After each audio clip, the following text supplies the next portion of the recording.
A Justiça de São Paulo aceitou o pedido de recuperação extrajudicial do Grupo Casas Bahia. O objetivo da empresa com esse processo é reestruturar as dívidas. Elas chegam na casa de 4 bilhões e 100 milhões de reais. Com essa decisão, todas as execuções contra a empresa, movida por credores, vão ficar suspensas pelo prazo de 180 dias.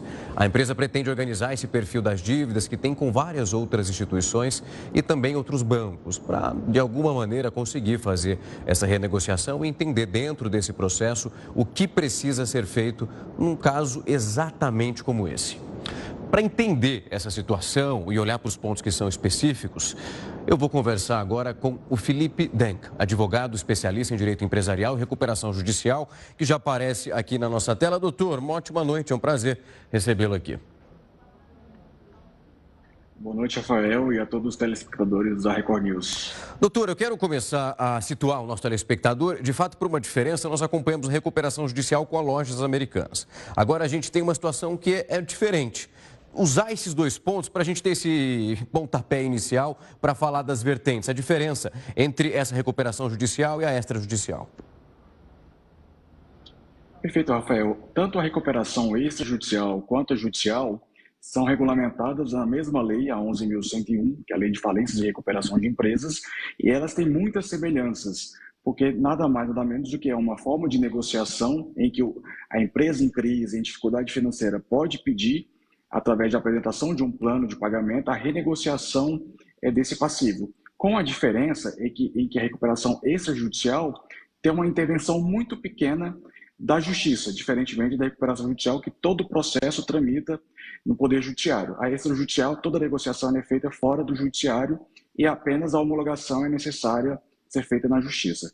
Doutor, nesse caso de uma empresa grande, como é o caso das Casas Bahia, e nós não temos esse ato judicial tão parecido como no outro aspecto, como é o caso das lojas americanas, como que funciona essa negociação com os credores, para que tenha uma segurança e para que aconteça ali uma concordância em relação ao processo adotado por uma empresa dessa magnitude, por exemplo?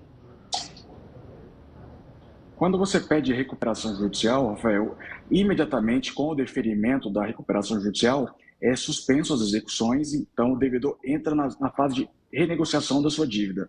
Na recuperação extrajudicial, não. Para que você tenha a suspensão, que foi noticiado no início da reportagem, é necessário ele ter uma adesão parcial de alguns credores para ele ter essa suspensão, que foi exatamente o que aconteceu. Então, a Casas Bahia teve a adesão do Bradesco e o Banco do Brasil, que são os dois principais credores financeiros, e aí, a partir disso, ela protocolou o pedido para que ela tenha um prazo agora para conseguir o restante da aprovação do quórum, para aprovação desse plano, que vai ser apresentado nos próximos dias.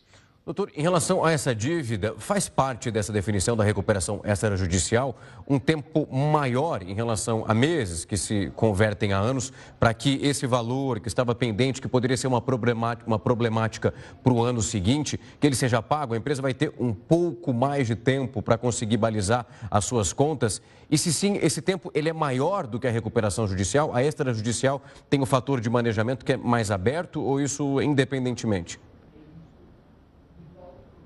Na recuperação extrajudicial, o procedimento ele é mais célere, mas em termos de condições de pagamento, ela pode ser muito parecida com a recuperação judicial, porque não existe um limitador para você ter, por exemplo, carência para o início do pagamento da dívida, um aumento do seu parcelamento, uma renegociação de taxa de juros. Isso tudo vai depender das negociações entre a Casas Bahia e os seus principais credores, ou seus credores que foram submetidos na recuperação extrajudicial. Uma diferença que é importante destacar para quem está nos acompanhando é que na recuperação judicial, todos os credores se submetem à recuperação judicial. Na extrajudicial, não.